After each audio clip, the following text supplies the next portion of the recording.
তো আমরা প্যাটার্নটা ধরেন এভাবে বসাইলাম। সুন্দর করে বসানোর পরে আপনার যে কাজটা করতে হবে 2 পয়েন্ট লাইন নিবেন। নিয়ে এই পয়েন্ট থেকে এই পয়েন্টের সাথে লাইনটাকে কানেক্ট করে দিবেন। দেওয়ার পর এখানে একটা মিড পয়েন্ট দিবেন। মিড পয়েন্ট কি দিবেন?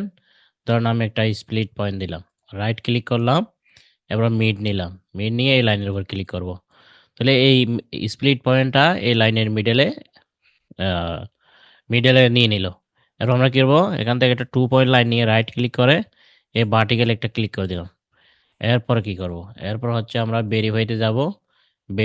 ভেরিফাইতে গিয়ে লাইনের উপর ক্লিক করব। লাইনে ক্লিক করে আমি যে ড্রয়িং করেছি লাইনটা, এই লাইনের উপর একটা ক্লিক করব। এরপর আমরা এখানে ক্লিক করব।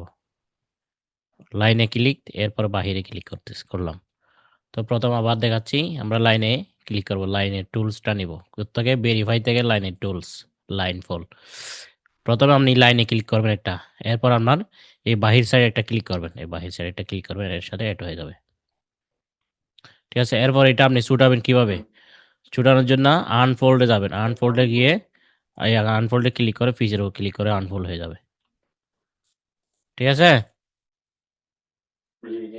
ওকে, তাইলে আমি ইয়ে করতেছি, হ্যাঁ? ওকে, ঠিক আছে। আল্লাহ হাফেজ।